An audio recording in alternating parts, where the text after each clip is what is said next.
when he gets back, I will get him a really big hug. But ICE, please get him out, please. A community in Massachusetts is rallying around a high school honors student who has been detained by ICE. 18-year-old Marcelo Gomez da Silva was on his way to volleyball practice with two teammates when he was pulled over, according to the governor of Massachusetts. Agents spoke with all three students, and the Department of Homeland Security said in a statement that the target of the operation was the student's father, who was in the country illegally. The 18-year-old is currently being held at an immigration detention center, so students at Milford High School wore white to show solidarity with Marcelo, staging a walkout on their campus in support of him. The attorney representing Gomez da Silva said their client has no criminal history and entered the country lawfully using a B-2 visa in 2013. This allows foreign nationals to visit the United States for tourism or visiting family and friends. Gomez da Silva eventually received a student visa, which has since lapsed, according to his attorney. It is unclear when it expired. His attorney says she expects Gomez da Silva to be eligible for asylum and that he intends to apply. The community launched a fundraiser to help Gomez da Silva with his legal and court expenses, which has raised nearly $40,000.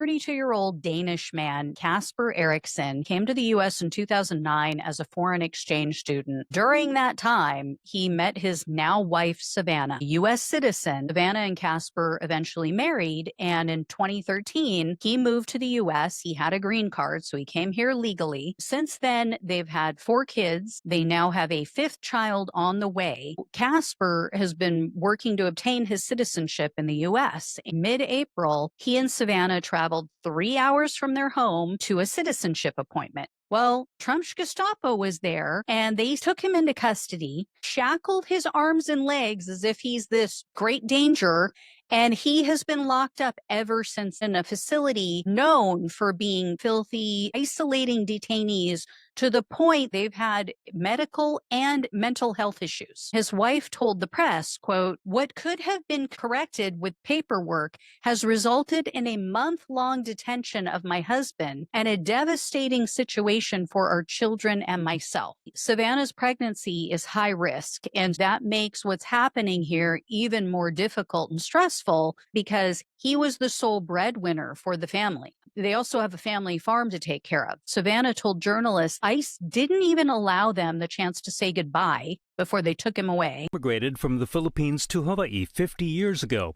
She graduated from Farrington High School and had been working as a lab technician at the University of Washington. Dixon was returning home to Seattle from a family trip to the Philippines. And she was there for like a couple weeks, and then she returned February 28th.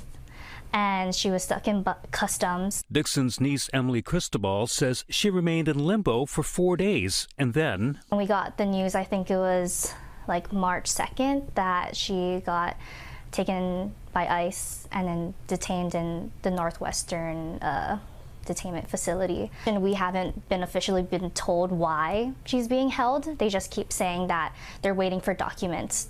Cristobal is also the office manager for State Representative Tina Grandinetti, who's pushing a bill to provide legal representation for immigrants in Hawaii.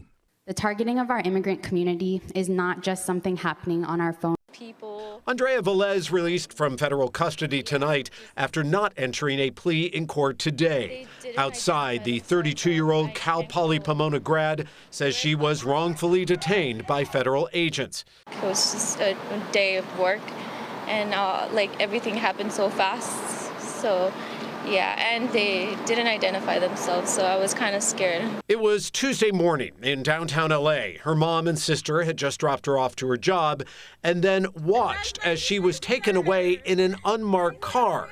And they say they fear she had been kidnapped. She's a U.S. citizen! She's lived her whole life. She's born at USC Medical Center. She's born in the USA.